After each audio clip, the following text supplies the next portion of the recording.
Hey everybody, angryponcho here. Welcome back to Let's Play Spyro the Dragon. I just realized I've gotten this far into the Let's Play and I haven't gone dragon yet. Ooh, I'm suddenly very aware of my phlegm. So hopefully we had a lovely and civil debate in the comments of the previous video. And you can leave that fucking debate in those comments. I've heard enough of your shit. No, I'm just kidding. Thief! I airballed on that one. I missed my chance. I'll have to come back for him. No big deal. Ooh. I missed this last... I don't know if the, I guess the enemies probably all have official names, but I don't know any of them. Ah! Got him blind around the corner. Maybe that makes up a little bit for my earlier error. Welcome to Magic Crafters. I want you to release the dragons, reclaim our treasure, and recover the eggs from those pesky blue thieves. I wonder if the different dragons have different abilities. Like if it's anything like D&D dragons, you know? Oh! Okay. Guess you have to flame that guy to get to him in time. Oh, he put the wall up in front of me and the treasure. How shitty. Wonder if I can demonstrate something here. Okay. Alright, so these fan chests, you flame them 3 times, and then the thing flies off on top, and it comes down in front of you. And if you line it up so there's an enemy there, it will home in on that enemy and kick his ass for you. It's pretty freaking awesome. Speedrunners actually take advantage of that when they do runs of this game, where you can line up enemies that are a pain in the ass in advance. And then after that thing goes flying off, you can use it to kill an enemy of your choice, pretty much. Sometimes they use it to kill enemies that aren't even on screen, enemies they haven't even seen yet, because, you know, they just know where they are from having practiced the game, you know? I think that's really cool. And it's obviously intentional in the way that it seeks out a target, but it's pretty smart to use it to speed up the way you play through the game. When you see arrows like these, you can charge along with them to begin a supercharge. Supercharge? Excellent. Go ahead, try it. Supercharge is so fucking cool. And again, it's just a better version of what you've already got. Okay, so there's another speedrunner trick where apparently if you jump before going down a supercharge ramp, you can get like a, I don't know what the word for it is, a supercharge. But I have no idea how exactly you would go about doing that. But you can use it to skip the, oh, well, I goofed. You can use it to skip this chest here, or skip getting the key for it at least. But I missed getting the, where's that fucking Java update down there would go away? I don't want to fucking install Java right now. That shit's irritating.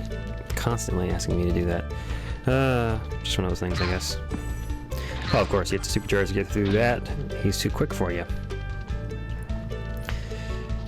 Yeah, I think actually if you do it that way, apparently the key just disappears because it no longer has any purpose in the world, and so it just, you know, spookus the fuck out.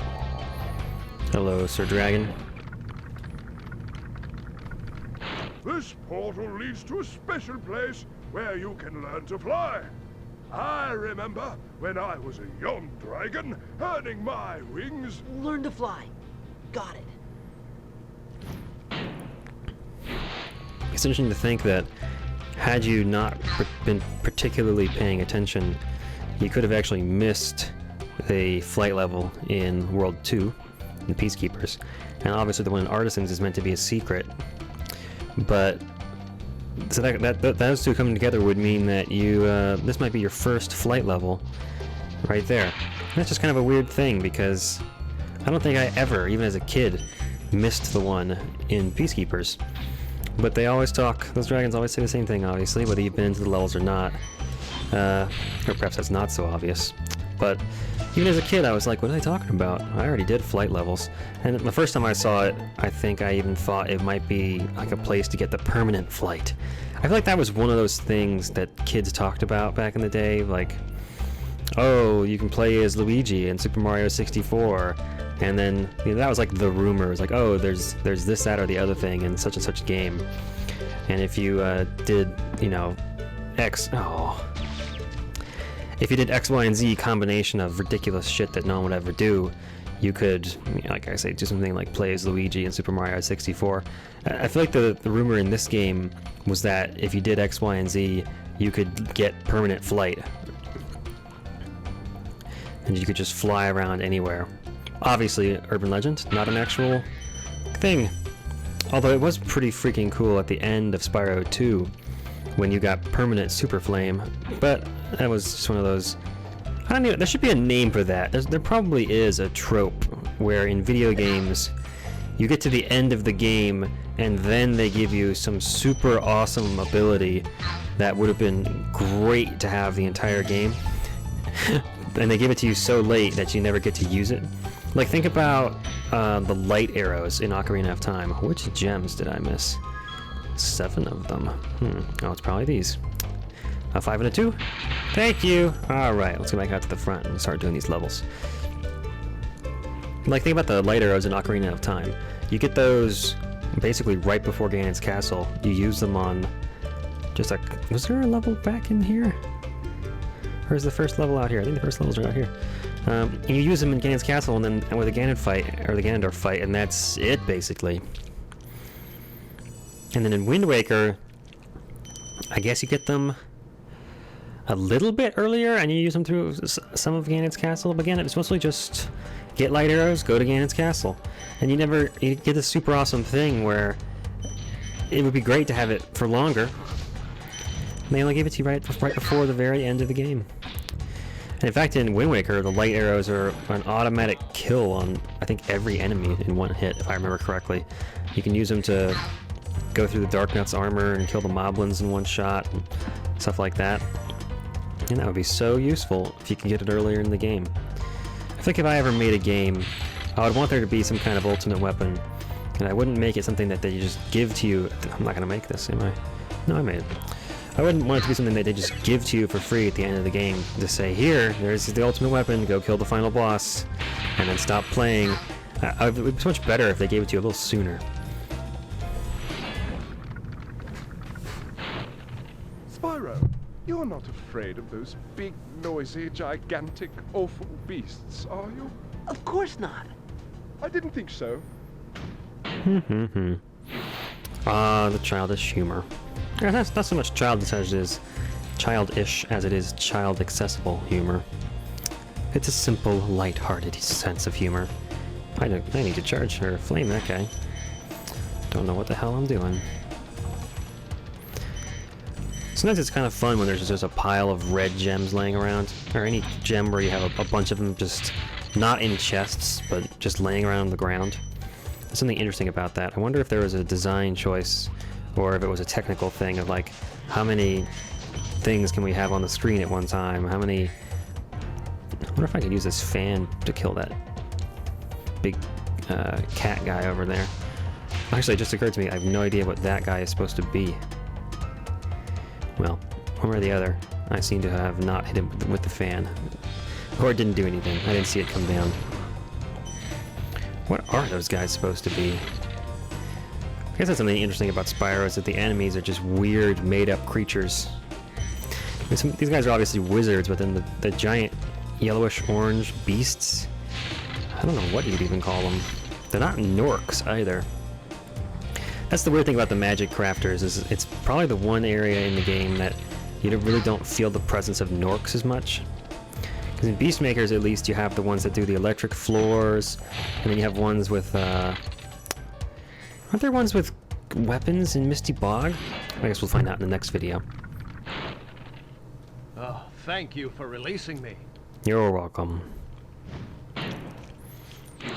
I think there are ones in Misty Bog that have, not guns, but I think they have cattle prods or something. They have some kind of electric thing.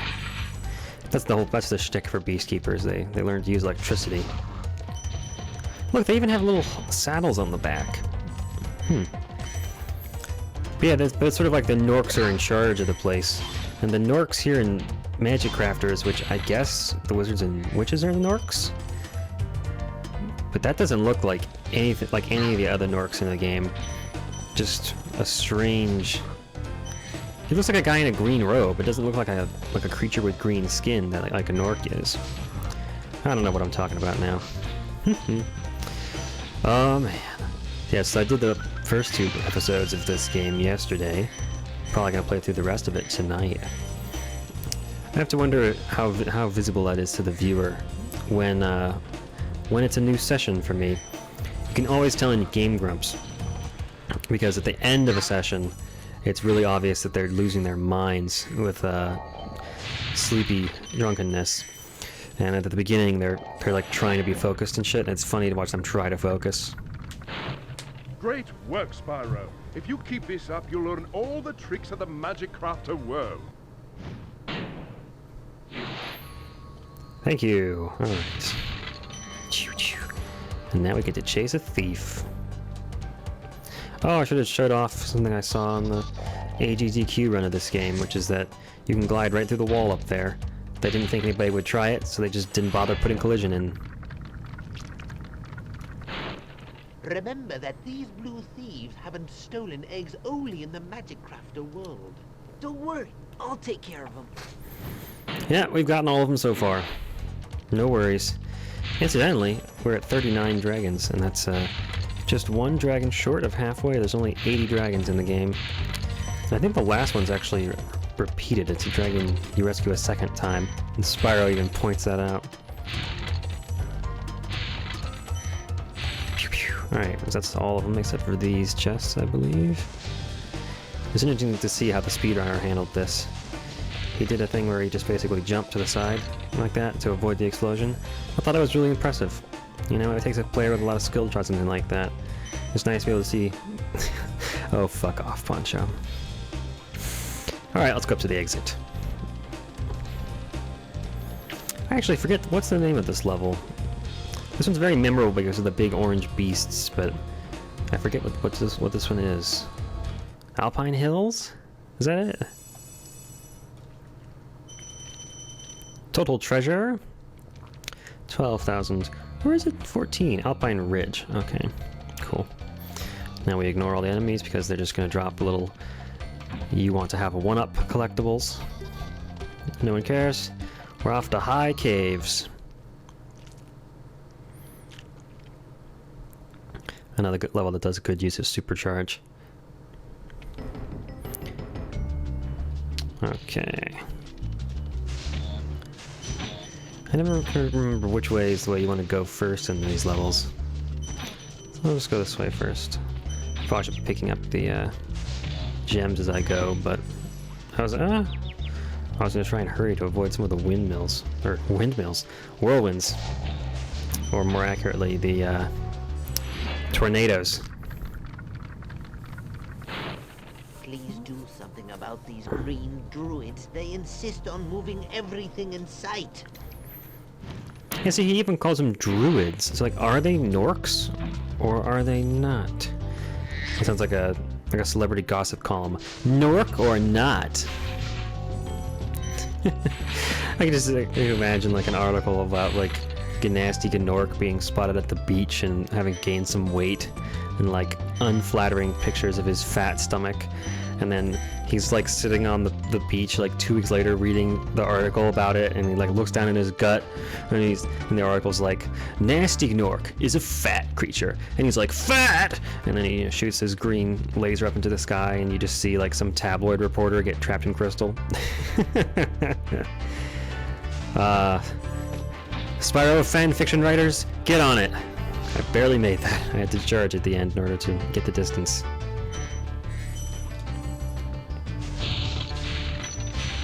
Actually, I feel like that could be the kind of thing that Katie Tiedrick, who makes Awkward Zombie, could do a comic about. It feels like one of her jokes.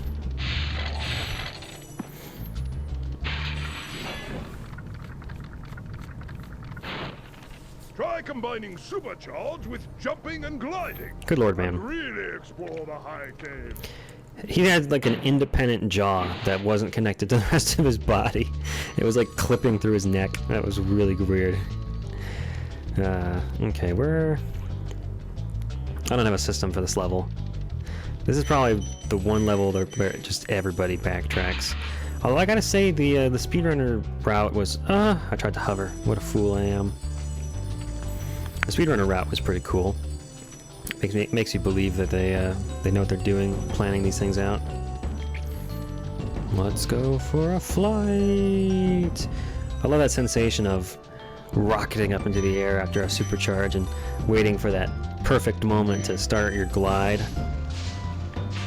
Just really cool. Something about it is it's almost like going over the top of a roller coaster. Yes, that's what the egg animation looks like. It floats around and then boop! Spyro touches it with his nose and collects the egg. Fuck you, fairies!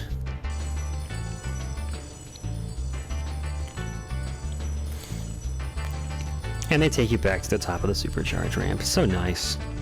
They're like a little safety net for you. AJAX. I hate those bugs. When I become big and strong, like you, I'll squash them all. Until then, remember that supercharge makes you invincible. It seems like a lot of the dragons in Magic Crafters have that same green color. I wonder if that was a design choice. I think there might have been more red ones in the Peacekeeper's world. Somebody should do a study on that. Or make a little Data is Beautiful about the colors of the dragons in Spyro. So I really do feel like they gave pastel colors to the ones in this world, and they gave like darker or more robust colors to the Beastkeepers and the Peacekeepers and the Beast Makers.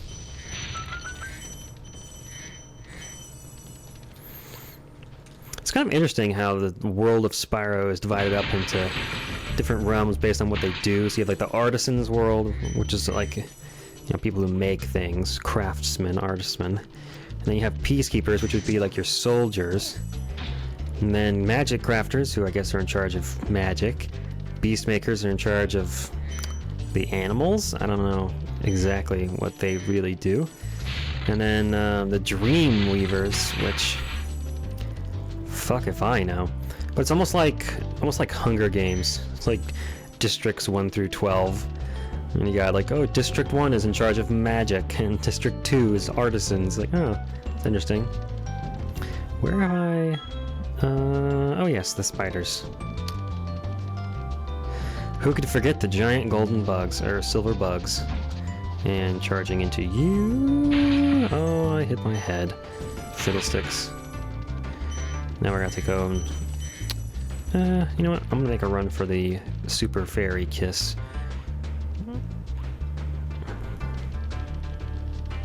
Boom. Give me that gem. Those spiders were so scary when you were a kid. Something about them is just... maybe it's just because they're invincible and bigger than you, and you know they're a threat.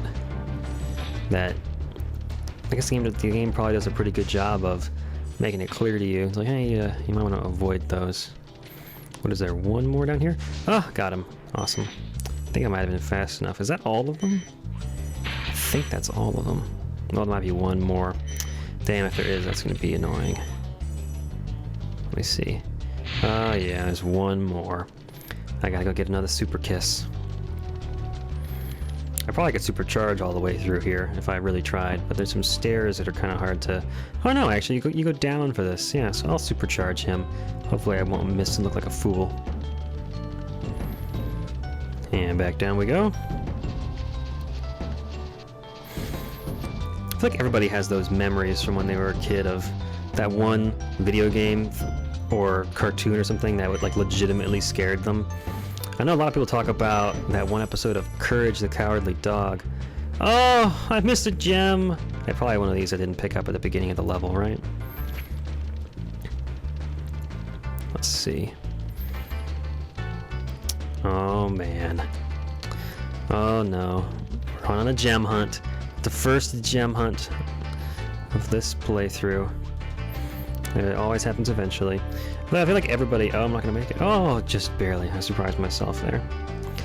Everyone has those memories. Like, everyone talks about that one episode of Courage the Cowardly Dog. Well, I forget exactly which one it was that everyone mentions. There seems to be a common thread. And then... oh, no gems here. I guess I'll check the cave again.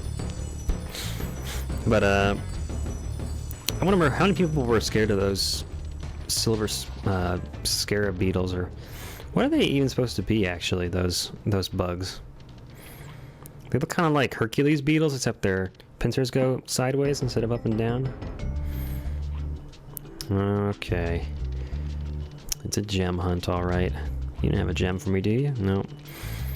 I gotta say, let's talk about the additions in later Spyro games. This sounds like this is a good time to segue into that. Because I really liked how in the third Spyro, you eventually got the ability to use sparks as a compass to point you toward the nearest gem. And that's really cool. Because when you're in a situation like this, you just turn on your little sparks compass and he points you straight there. It saves this sort of aggravation where it's like, where did I miss that one gem? I guess I'll go across and check the caves again. And that's kind of nice, you know, to be saved and that sort of thing. Oh, is it at the bottom of this little ledge? No, it's not. Damn. Blast.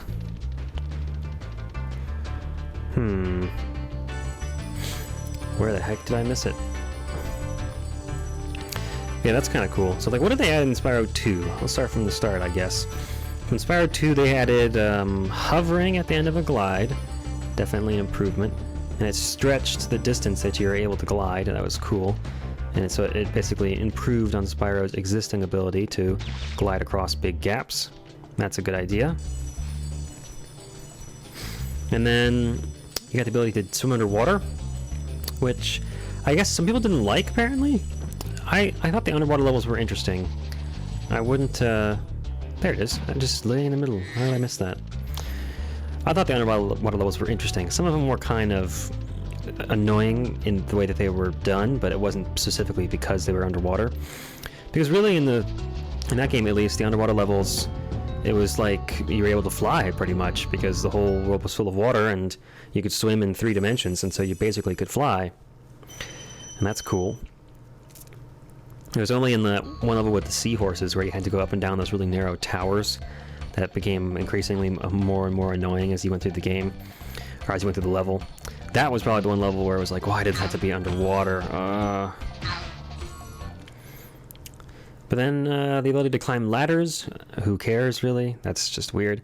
I guess it helped them with level design because they didn't have to put stairs everywhere they wanted Spyro to go. They could use ladders now.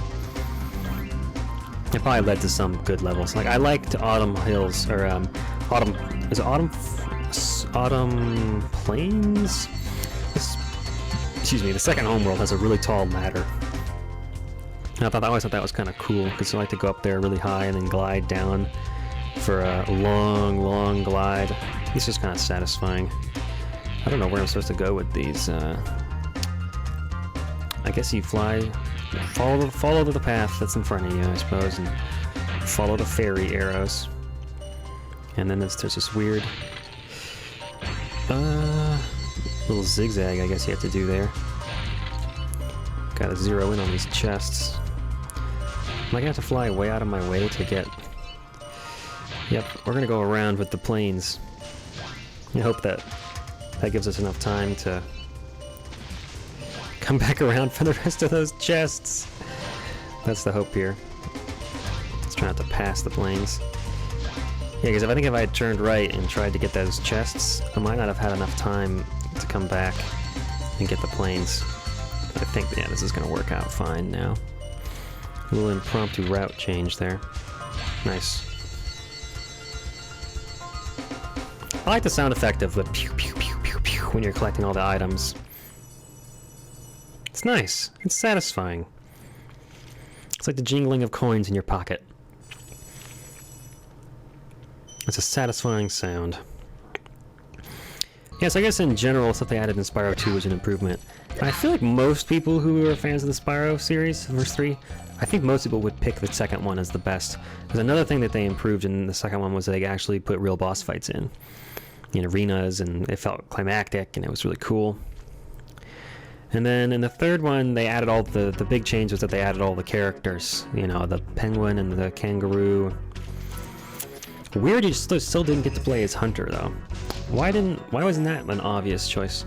They added a monkey and had first-person or third-person shooter levels instead of letting you play as Hunter. I don't know. I guess Hunter would have controlled a lot like Spyro, though. Maybe that's the problem. He jumps long distances. He has shoes. Maybe I just wanted to keep him as a rival character. I'm sure there were some design choices going into it. As far as like, no, we want this character to be this, and we want this character to be this. We don't want them... And ne'er the two shall meet. Welcome to Wizard Peaks. This is my favorite supercharge spot. Use it to bash those wizards. He talks about that like this is a sport. Like, oh, this is my favorite place to go quail hunting. He's like, hey, Spyro, up for a good round of wizard bashing? This is my favorite spot to go wizard bashing. Like, alright, cool. I guess that's what dragons do in their spare time. That answers my question.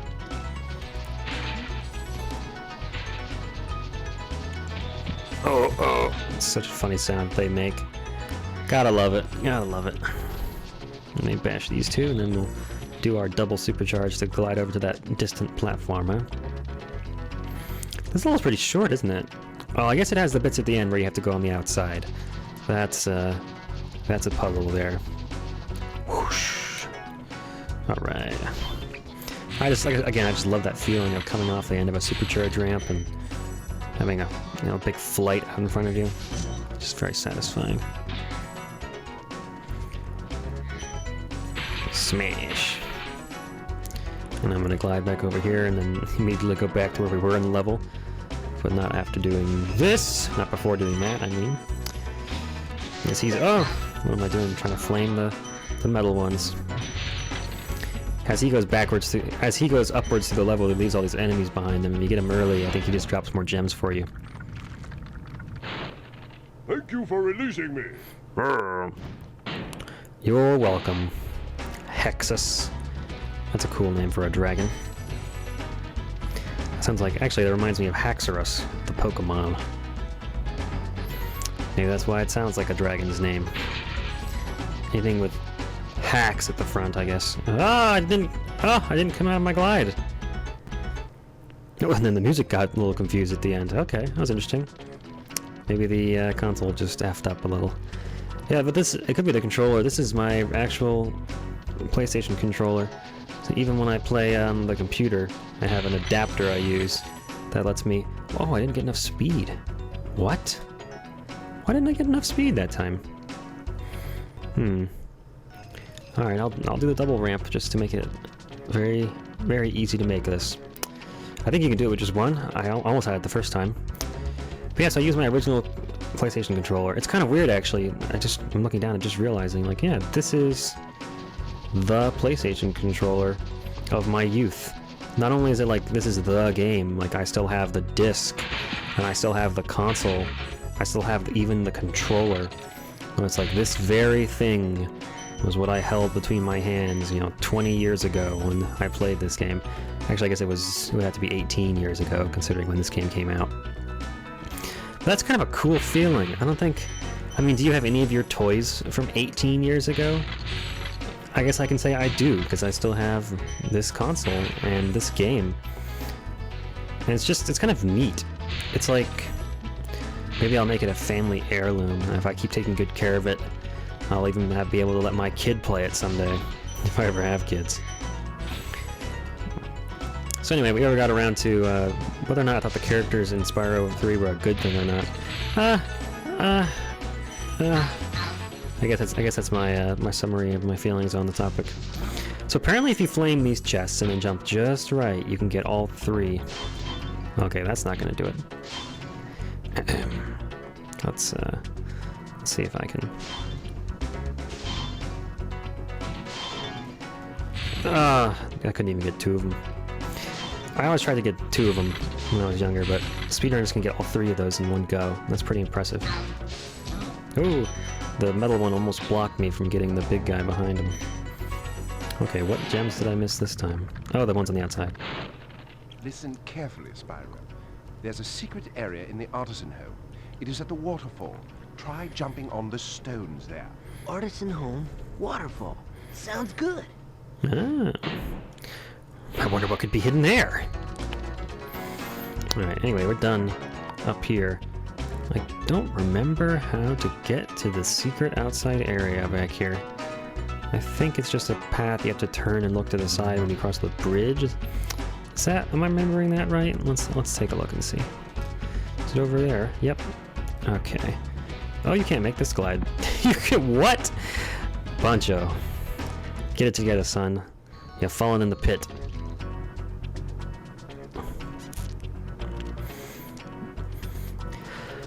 I like that the, it seems like the fastest way to get around is this, like, charge jumping thing.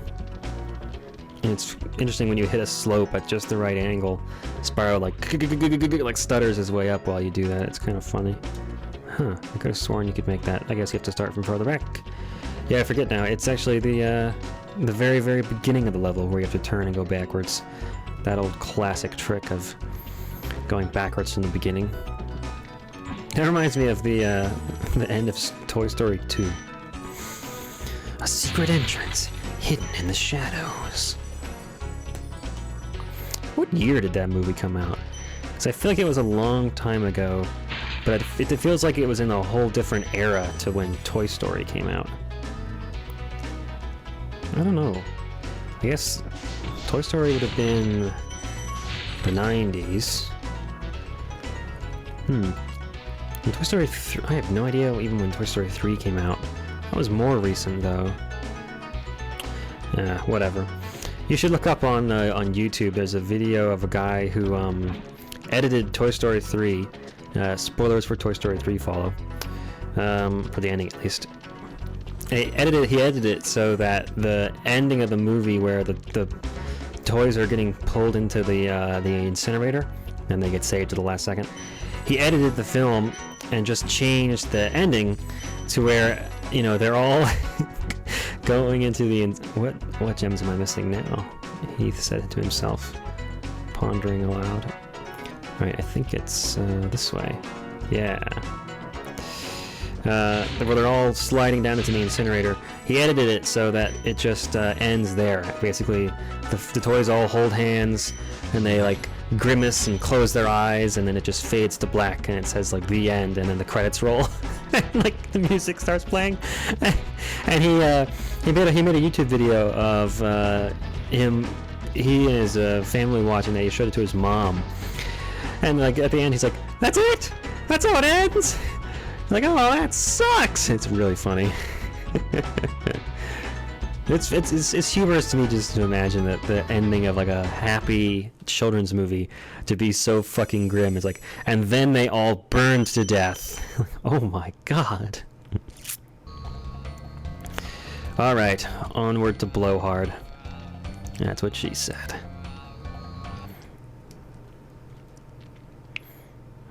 Oh, what is happening? I think my computer just tried to go to sleep. Don't know what happened in the recording. Hopefully that will all work out. Alright. I guess it's 35 minutes that my computer decides it's the right amount of time to turn the screen off. That's very irritating, considering I just like 2 days ago changed the settings so it would never sleep. And like, isn't that something like laptops are supposed to do? Like, oh, you close the lid and it just goes into hibernate, so you can turn it on later and you don't have to reboot it, and it's quicker. But it's like you have a desktop, if it's not doing anything, it's not using a whole lot of power. Ah, you got me. Fuck you. Plus it's irritating when a desktop turns the screen off, because sometimes you want to watch a movie or something, and you don't wiggle the mouse, it starts falling asleep on you. That's just straight up annoying. Okay. Thankfully there's room on that platform for both of us.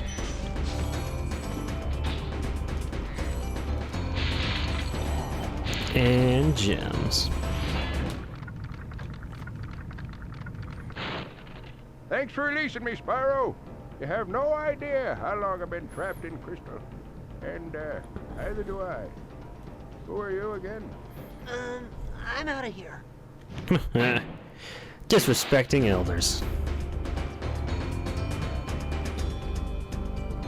There should be a fake Twitter hashtag campaign of like, fuck grandpa. just to outrage the baby boomers. Kids these days have no respect for their elders. For some reason I thought I was supposed to go left, and so I went right to collect the gems, and then realized I was actually supposed to go right.